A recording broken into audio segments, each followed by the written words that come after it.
Oh, now it's going. Hi, it's Heather with Duck Truck Diaries. And after over 2 hours of like ridiculous bullshit, we're gonna try to get started. And we've got a guest today. We have Itchy Fingers. Itchy Fingers is in the house. All right, so we're gonna go over a cup. Okay, it's being transcribed. It's being recorded. Oh, thank goodness. Visitors are. You have no idea. Oh my. All right, let me just stop right now. That looks good. It is really good. Arby's. We have the meat. So our topic, we have a couple topics for today. Dude, thank you for your patience. Really. I won't call you a kitty cat anymore. Did you see that in the videos? No.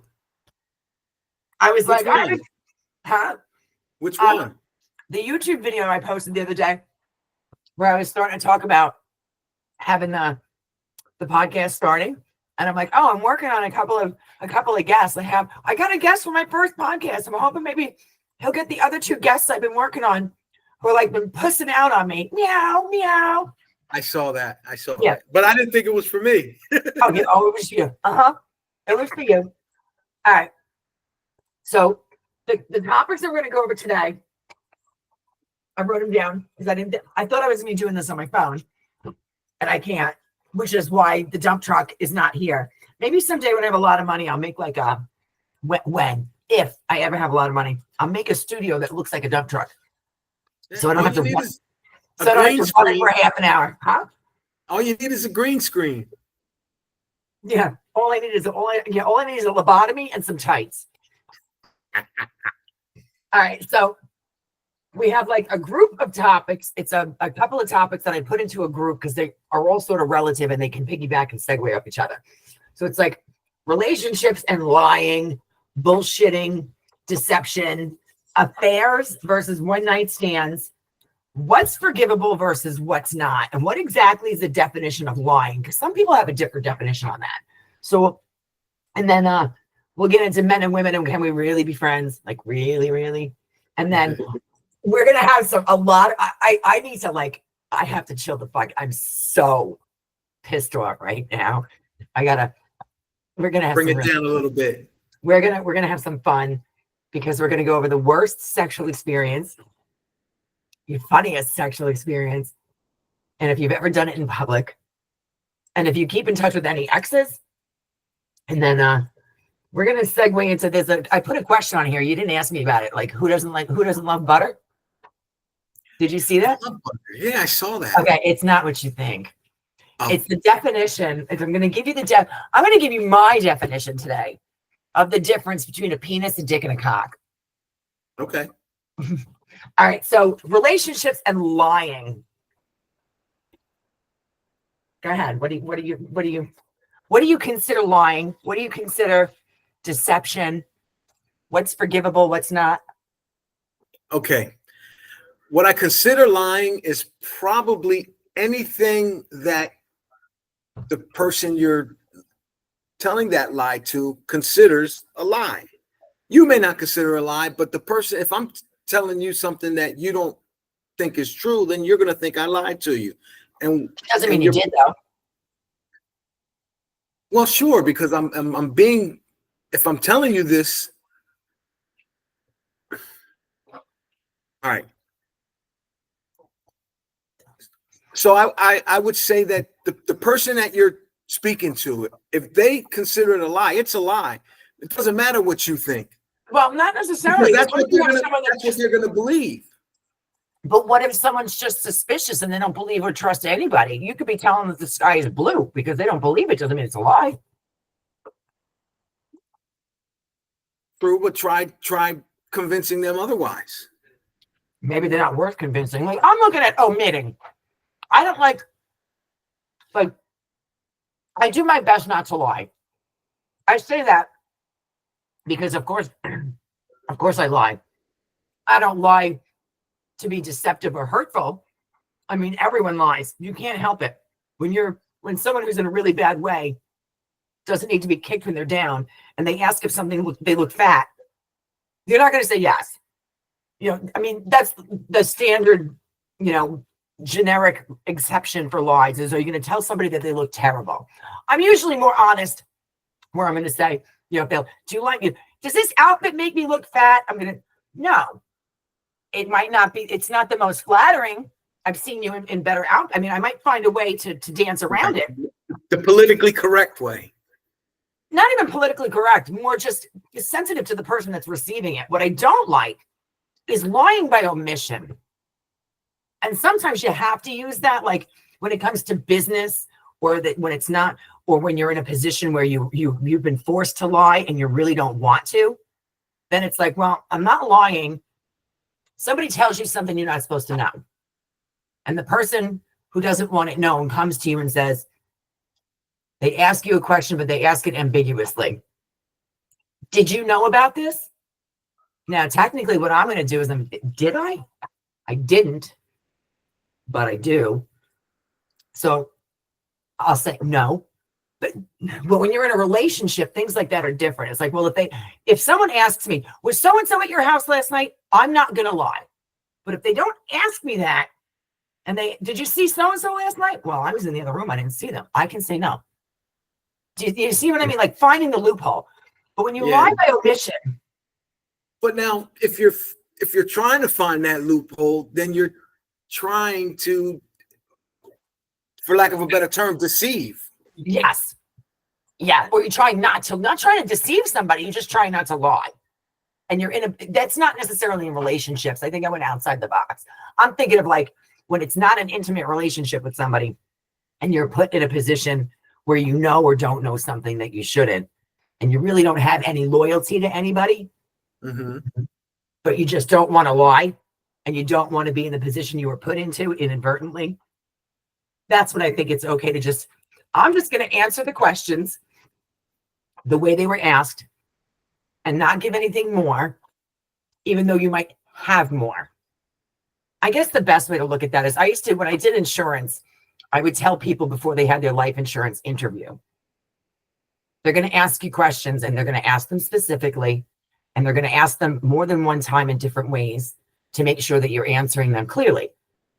Answer them honestly, but don't give them any more information than what they're asking for. Right. For instance, they'll ask you about your medical history for the past 10 years. Don't throw in there, no, I haven't had cancer in the last 10 years, but I had it 15 years ago. Right. You're not lying, because the question was, have you been diagnosed with cancer in the last 10 years? No. But if you offer them, no, but I had it 15 years ago, well, now you've told them. They're allowed to open the can of worms and go further back. So I guess that's what I'm saying is, if you don't have any loyalty and there's nothing personal involved, omitting something is okay if it gets you in a position where you're not lying. But if you're in a personal relationship with somebody and they're omitting just to not tell you something, that is very deceptive. And I guess that was the area I was getting to. That's like the gray area. I didn't lie. Well, lying by omission actually by definition, is lying. Yeah. Like, I didn't lie. I just didn't tell you the whole truth. Exactly. And in certain instances, it is lying. It can be like, whatever. You saw your ex at a party last night, and your wife knows you were at the party, and you just, the party was great. I had a good time.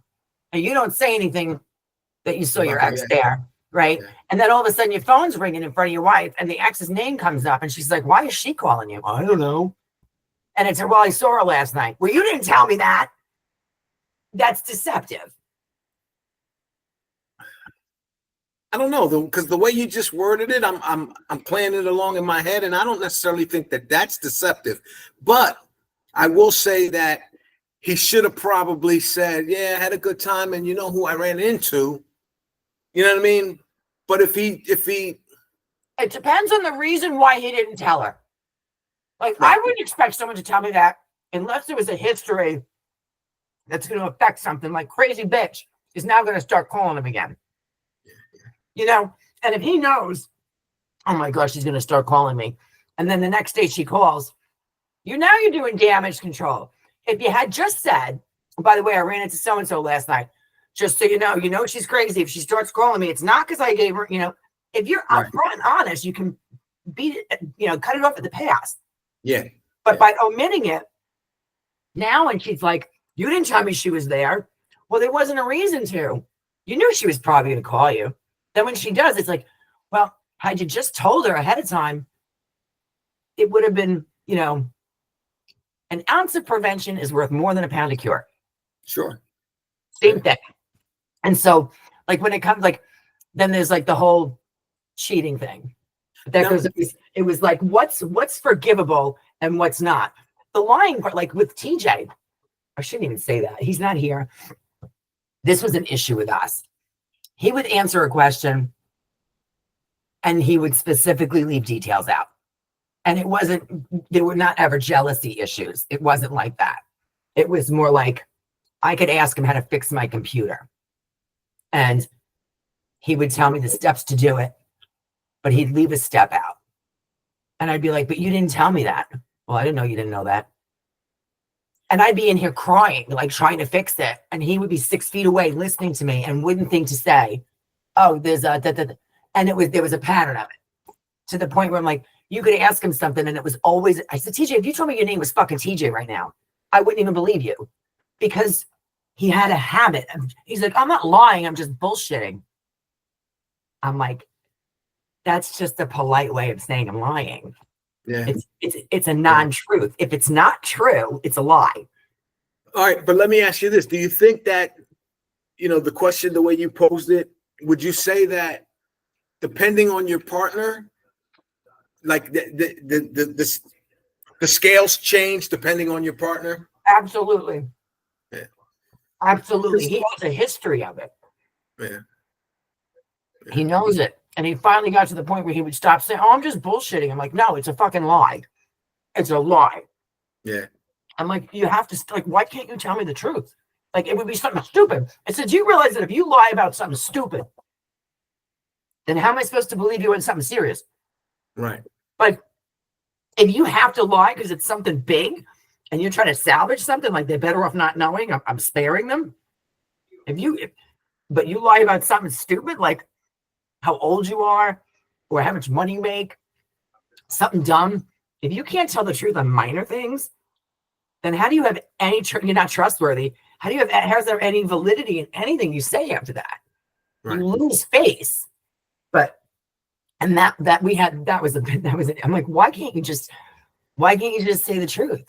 Yeah. Because I didn't think you would take it I'm like, but we've already learned that you can tell me the truth. And even if I'm going to get upset, I get far less upset at the truth than when you lie.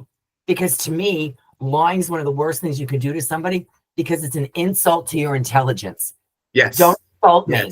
If you think that cockamamie bullshit story you just told me was so good that you've pulled the wool over my eyes and you have fooled me with that, do you think I'm that dumb? Like, that's where my insult comes in for it. Yeah. Insulting to my intelligence when you feed me a line of bullshit and you walk away like, I got you. No, you didn't. I just didn't say anything about it. But I just let you think you got me. It's an insult to my intelligence to lie to me, because then it's going to come out at some point anyway. And when it does, you're going to feel like a fucking fool. So why not just tell the truth? The person's going to get far less upset. They might get upset, but they're going to get far less upset than if you lie about it, because they're going to get as upset as they would have, plus the added lie. Yeah. Certain things you're just going to get upset about, whether it's regardless of why you said it, who said it, but what you did. Yeah. Some shit is just going to piss you off regardless. So it's not necessarily because, if you say something like, well, I wasn't sure how you were going to take it, I was afraid you're going to get mad. Yeah, I might. And if I did, it's not the end of the world. Yeah. Well, now I'm going to get mad about the event on top of the fact that you lied about it. You make it worse. Yeah. That's why they say when you're a little kid, honesty is the best policy. But it leads me to like, there's a big difference. To me, there's a big difference between when it comes to cheating. And it falls right in line with the whole, don't treat me like I'm stupid. That's a mistake. Yeah. There's the one night stand versus the affair. when it comes to cheating. I've always had a certain view of it. I don't think either one of them is justifiable. Let me just preface it with not saying it's okay to cheat. But if somebody were to cheat on me, I always felt like a one-night stand would be so much more forgivable than an affair. You know, you went to a bachelor party, you got drunk, you don't remember the girl's name, it meant nothing, it was stupid. It's still hurtful, it's still not right, but there isn't the degree of betrayal, deception, and the amount of effort that has to go into, like, when you have an affair, you have to do it deliberately, you have to plan it, you have to cover your tracks, you have to be deceptive. That's, you can't, how is that excusable versus oops? I have my ex. She is, up to today, this point in my life, the love of my life. I would do anything for that woman. I would drop everything, no matter what I was doing, if she needed me. If it was within my reach to give her, I would. And we were together 15 years. And like in each relationship, I try to learn something from it. When it ends, I kind of do this, you know, like, okay, what happened? How long, you know, what was the what could I have done differently? This, that, and the other. In the beginning of our relationship, she asked me, she says, if you ever cheated on me, would you tell me? And trying to be as honest as I could, I told her, I said, no, wait, no, that's not what I said. I said, if it was a one-night stand and I knew it would never happen again, I probably wouldn't tell you. But if it dragged out and became something more than that, then I would tell you, and then I would leave. Because if you're going to have an affair, why not? Obviously, you're not happy where you are. You make a drunken mistake one night, you're an idiot, but fine. And let me tell you, someone else, then just tie up your loose ends and end it before you start something else. Because if there's any value in the person that you're cheating with, and you think that you're going to have a lasting relationship, it's always going to be formed on the basis of lying and cheating. So that person would be well within their rights to not ever trust you at that point. The one that you start the relationship with, when you were cheating on her when you met me. But unfortunately, I made that mistake. I had the one-night stand, and it was a one-night stand. It didn't mean anything. I was under the influence, yada yada yada. Though I don't want to, I don't want to place the blame on the alcohol. You know what I mean? But I can't deny the fact or the impact that it had on my decision making that day. It doesn't justify it. That being said, this woman, when she eventually found out, she confronted me about it. I didn't lie to her about it. I told her it was a one-night stand, and I was so hurt and disappointed in myself for hurting her that way. Because honestly, she was, you know, outside of my mom, she was the only woman I was really ever afraid to disappoint. Like, she meant that much to me. And being the loving soul that she was, she forgave me, and our relationship went on for another few years. Eventually, we ended up breaking up, but not through, the problem wasn't necessarily with her and I, it was with her mother and I. And I would never ask her to choose between me and her mother, so we eventually just ended it. But we're still friends. It was a peaceful, and to this day, unless I meet someone better, because she's going to be the standard I hold to everybody else. Well, it's actually good that you said that. You said that you're still friends, because that's another topic that we're going to get into. Yeah, and I know it's unfair to hold someone else to that standard, but she, to me, is the ultimate woman. Her capacity for love is, and that's what she taught me. Like, not only did she teach me trust, communication, and love in its like truest form.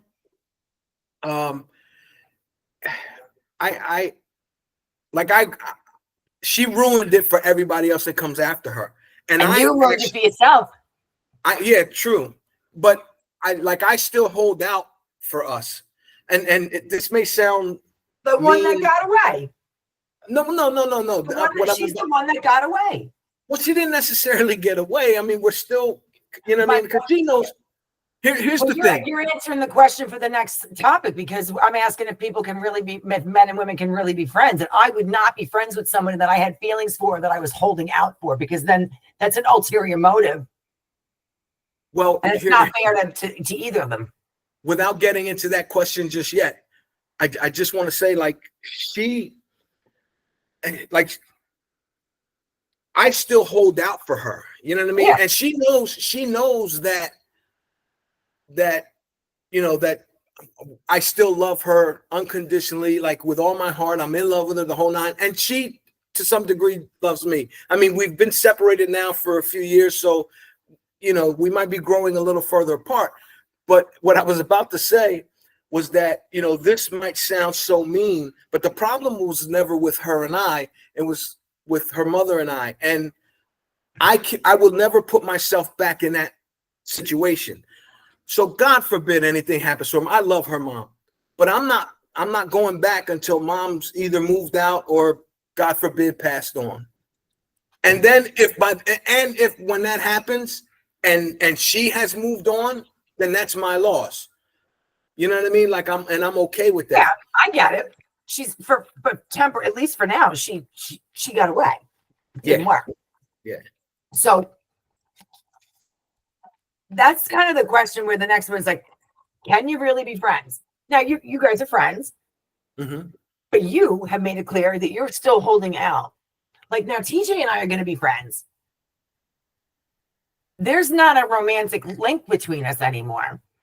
I've had people that I was friends with where it turned out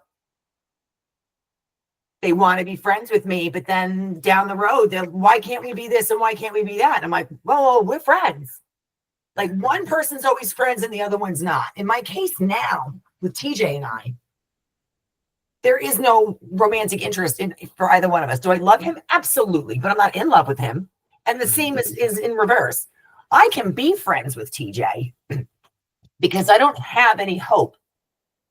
And he doesn't have any hope. Neither one of us want any hope. We're not looking for that with each other. So I think in a case like that, you can be friends. First of all, men and women can be friends to begin with, as long as that's the case.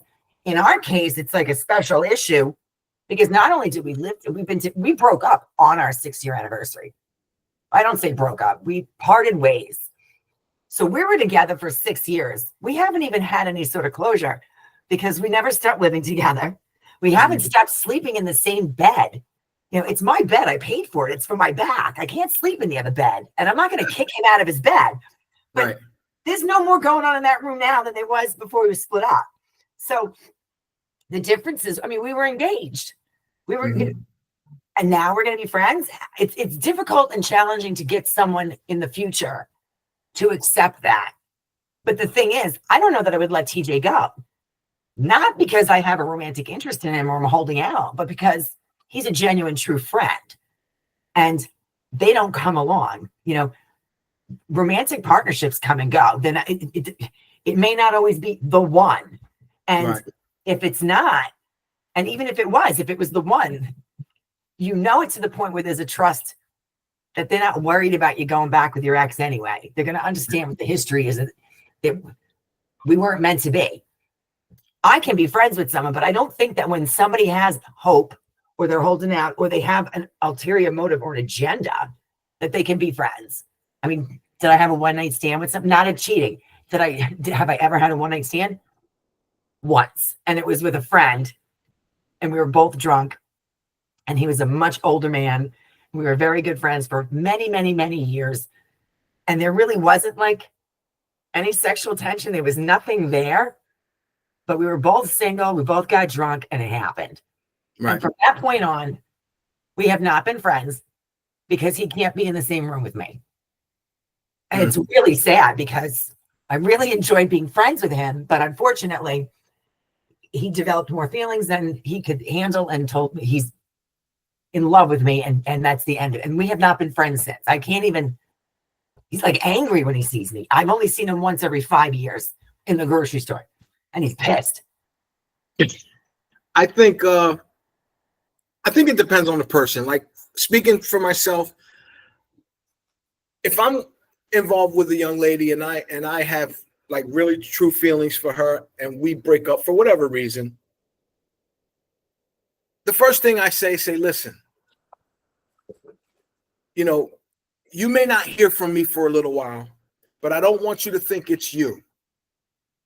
Before we can be friends, You I gotta gotta get over you. You gotta go to closure.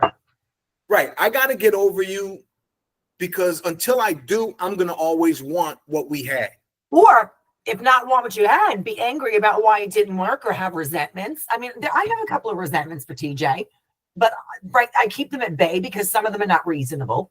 But at the same time, you have to go through your process. I'm concerned about what's going to happen when I move. Like for me, my circumstance is different. I'm moving on Thursday.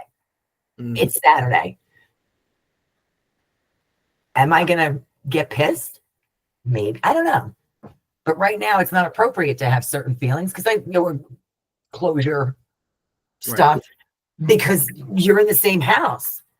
And it's funny because, you know, when I go to see my ex, because she doesn't live too far from me. She lives about 10 minutes away, probably a 5-minute ride.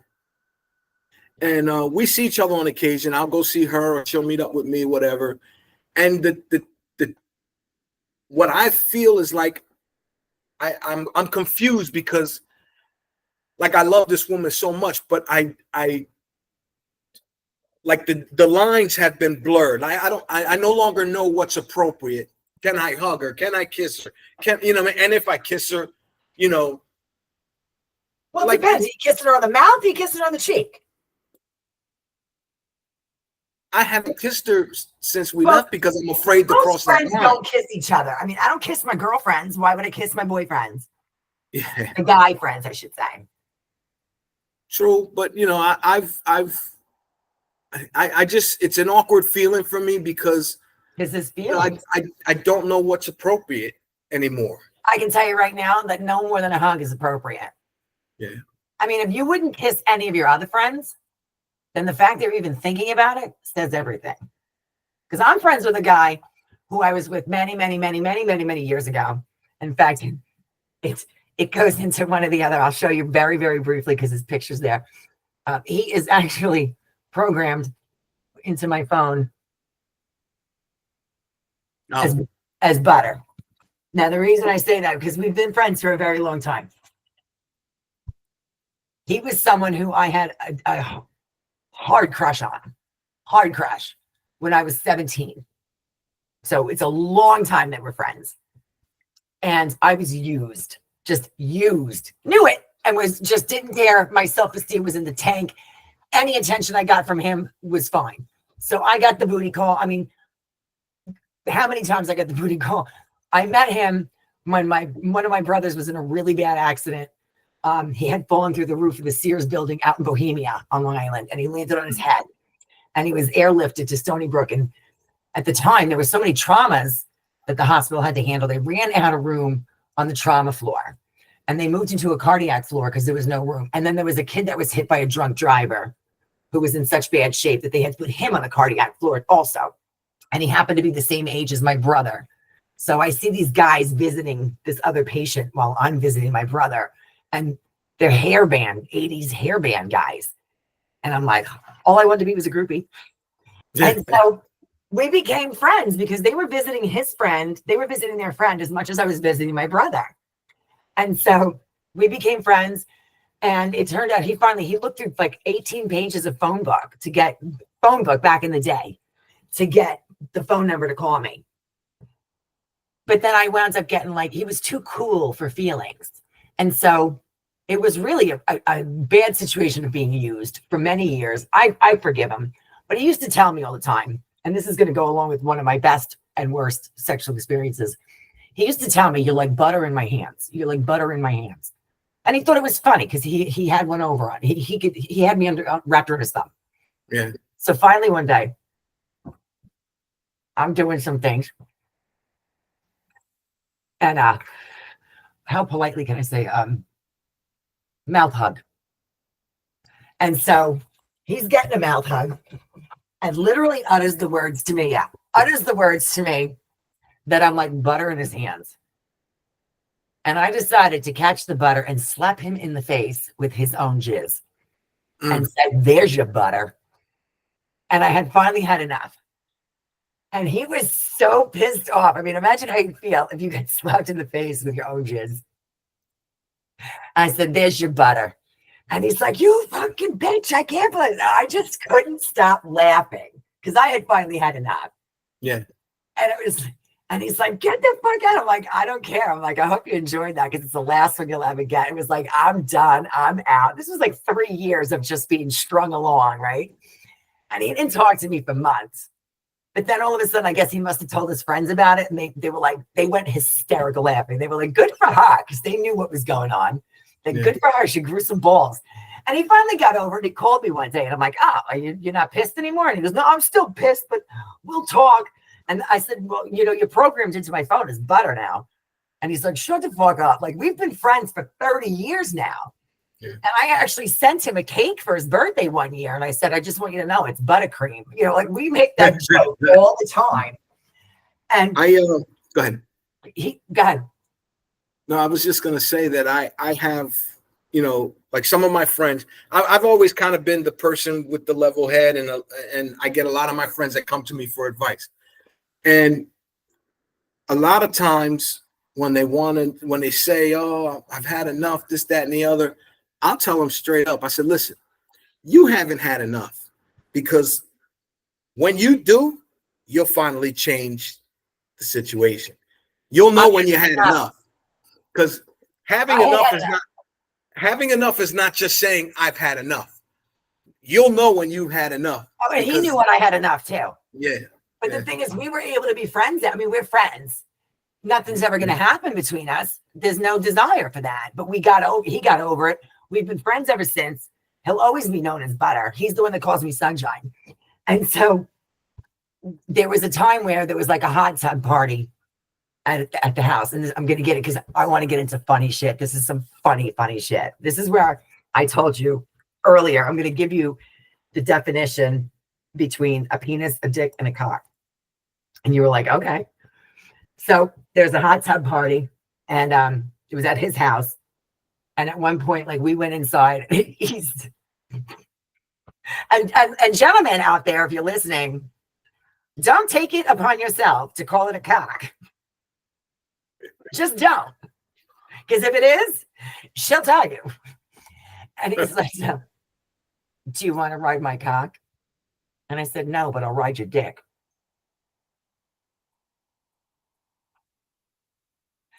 And luckily, he was so drunk, I don't think he heard what I had said. I just laughed to myself. And when I told my girlfriend the next day, she's like, you fucking didn't. I'm like, and I said, what do you think? She goes, yeah, you fucking did. So the difference between a penis, a dick, and a cock. Most men have dicks, and they'll vary in size. I would say my guesstimate, and I don't have like a huge history of being easy, or certainly not, but I'm going to say most people have dicks. Most guys will have dicks. Then you got the handful of people, those poor guys out there, that they just, you have to feel bad for them. It's still a penis, because technically, biologically, it pees, it nuts, it might produce children miraculously, but that is a penis. If you have a penis, it's because you got nothing, but it works and functions as one. So you got to call it something. That's a penis. Mm-hmm. Everyone else just about has a dick, unless it looks like a baby's arm holding a fucking apple. It's not a cock. Gotcha. I kind of, when you said that, I kind of was along those lines, but I didn't want to jump the gun there.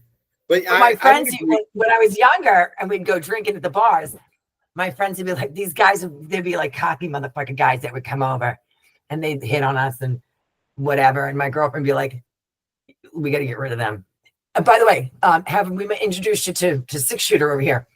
And they're like, tell them what the definition between a penis, a dick, and a cock is. And they were like, what? Oh, we want to hear this because I got a cock. I got a cock. And I would give them the definition of a penis, a dick, and a cock, and nothing would send them packing quicker than that. because they'd walk up acting like they were all that. And I'm like, let me tell you something. If you have a guy, first of all, you probably don't say it because you don't need to. Most people even like, that. Like, don't even come at me. What? like, can you get that down to a semi or something? Like that ain't coming at me. Like, if someone has ever said that to you, or multiple people have said that to you, then you got one. And those guys don't have to dick swing when they're walking out. The rest of them that are dick swinging when they're walking around is because it ain't. But it leads me to some of the funniest. What is your funniest? Where was it? Funniest or worst? Which worst or funniest sexual experience? Because we got like 15 minutes left, and we have a couple of other things to cover, and these can be funny. Wow. Here's the You're thing. Shaking your computer. You know how you say, like, you're like, if you're kind of dating and you're feeling around, you're dating a couple different guys, but there's different things about them. I haven't ever done that. No?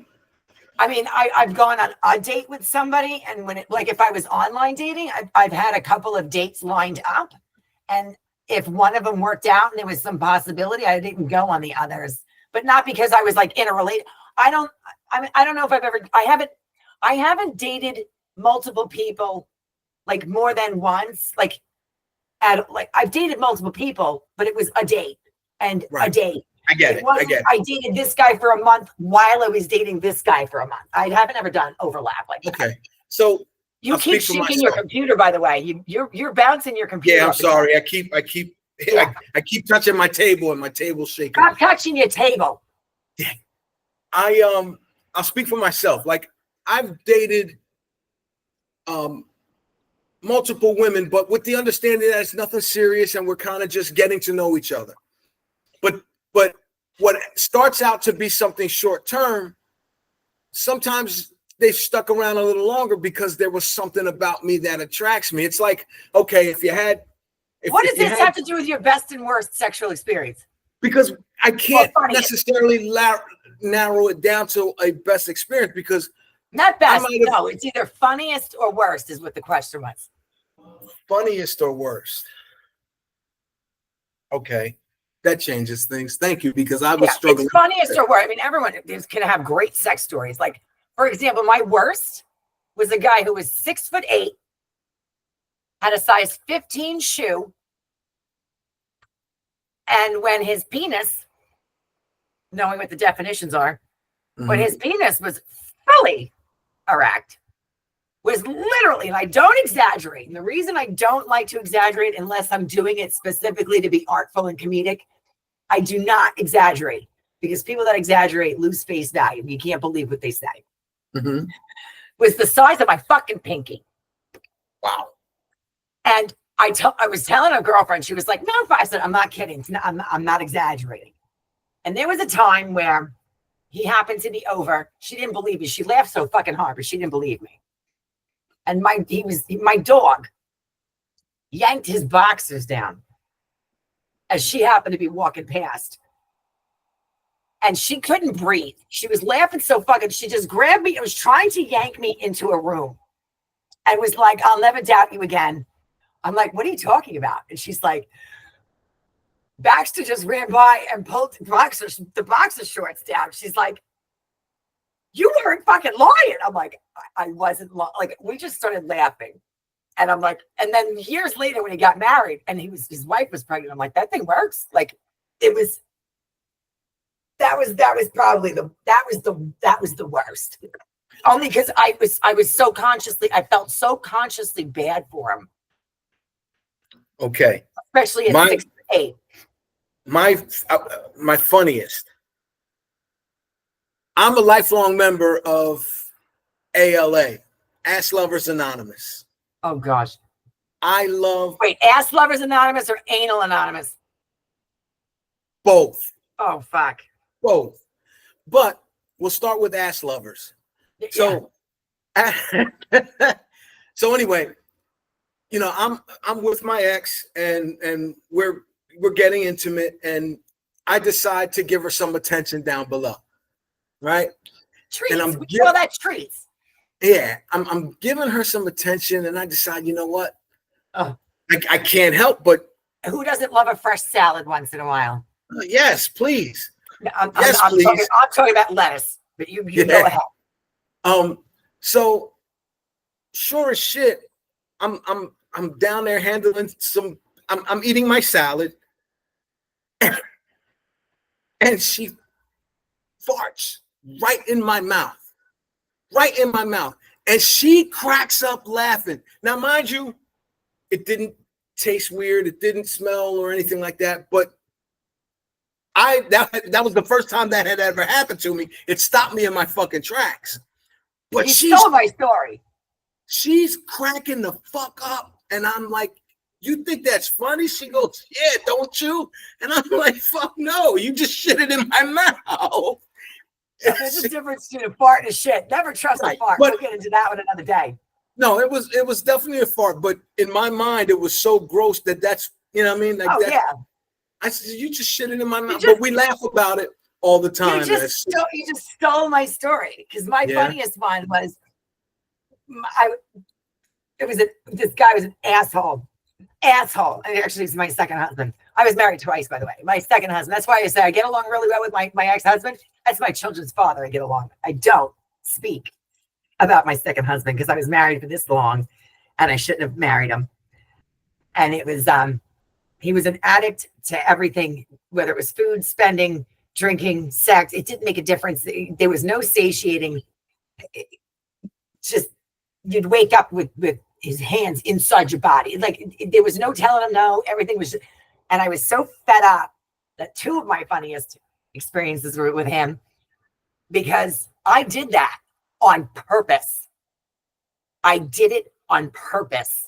Wow. Just because I couldn't fucking stand him. And no was not an option. And I was just fed up. And I did it on purpose. And I was like, and he was pissed. And the more angry he got, the funnier I fucking found it. I'm like, son of a bitch, that's your funniest story. It's the same one. But so at least I have another funny one. So we had a dog. We had a foster dog. And she was fucking crazy. We'd have to open the door and be like, he's to open the door and be like, outside. You know, and he would say it in a funny way, outside.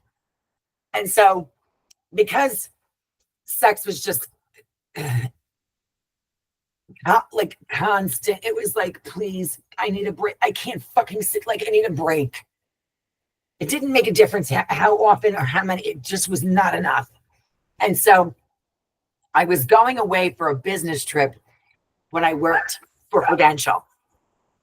And I got drunk and told my managing directors this story at the bar, which made it even funnier. And so I was always like, listen, jizz machine, not inside. Because I'm not like, it's like gravity. What goes up must come down. Like, come on, like, please. And so he wanted to have sex before I was going away on the business trip, of course. And I'm like, all right, but listen, I was to the point where I was like, you can only have sex from the back, because I didn't even want to look at him. And so I'm bent over in the kitchen over the counter. I'm like, hurry up, right? And all of a sudden, like, when I know it's time, I'm like, good side.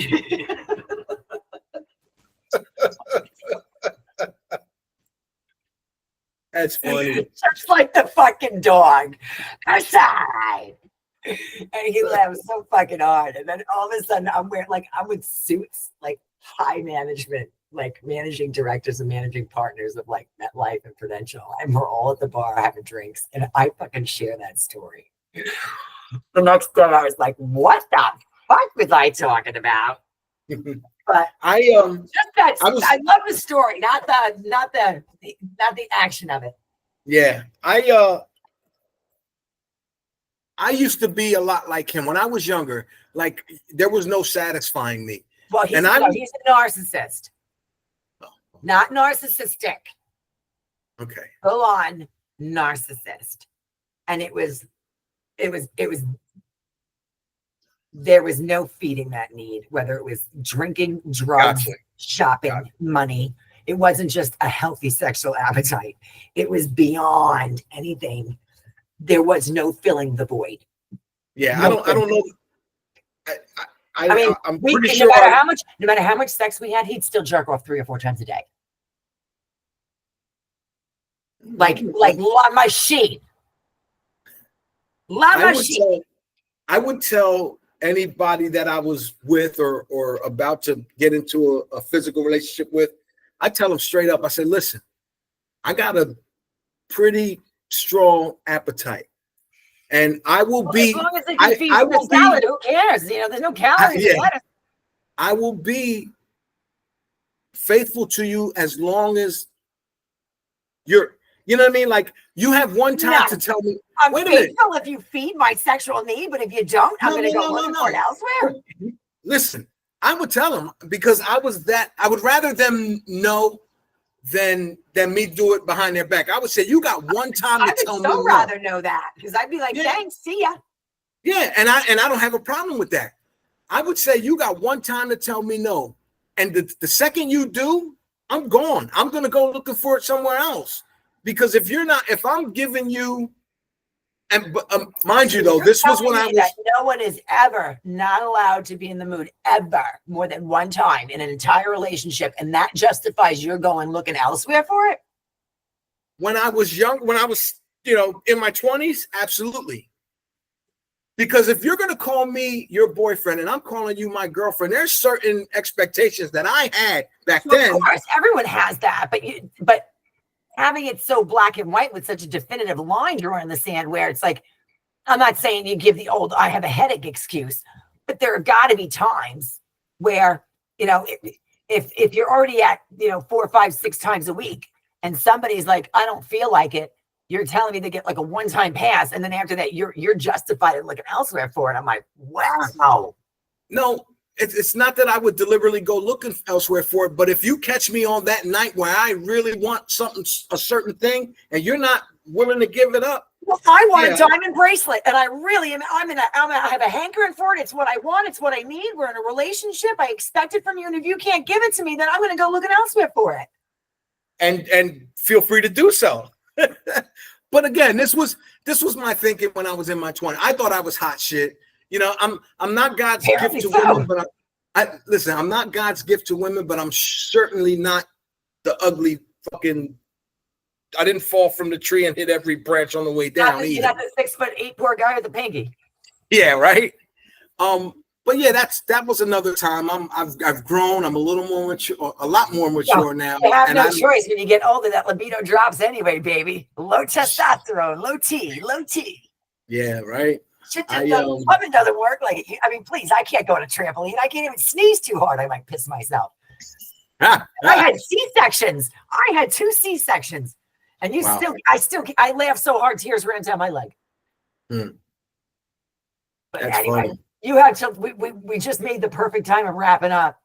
What'd you think of the first podcast? Oh, we have to end the podcast with the same question at all times, every podcast. Signature karaoke song. Signature what? Karaoke song. What's your signature karaoke song? I have never been karaokeing, and I don't have a favorite song. I think karaoke is just, I don't know. It's dumb. But what if you were to ever sing karaoke? What would be your song? Is it Right Said Fred? I'm Too Sexy. No, if I was a joke. I know, but when I was younger, I used to say that my theme song was "Sexy Motherfucker" by Prince. Sexy motherfucker. Yeah. Anyway, that aside, I actually had a guy I dated that every time I walked into the bar afterwards, he would play Man Eater. Man Eater. Every time. Whoa, here she comes. Yeah. Or she'll chew you up. Yeah, that was just him. He didn't take it well. But anyway, we gotta wrap up. I have to give that some thought, though. Like, I know you had time. I sent you the list. Yeah, but I didn't know we were gonna go every you know, like I don't do karaoke. I don't do karaoke either, but I've done it. I always do Manic Monday, although I had to switch to like man songs because I sound more like a guy. So I would do like Bob Seger. It's still rock and roll to me. Fuck, man. Rapper's Delight. Why not? All right, that's a good one. Rapper's All right, itchy Delight. fingers. Thank you. And please say a prayer. My fingers are crossed that this is fucking recorded and saved somewhere.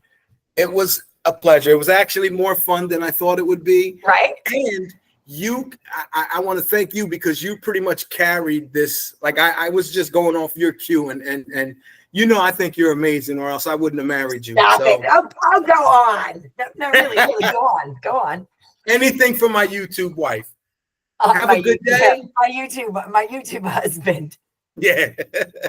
All right, questions or comments, feel free to leave them. And don't forget to hit like and subscribe. Have a great day. Or the boogeyman will come get you. Later. Itchy fingers will come get you. Bye. Bye.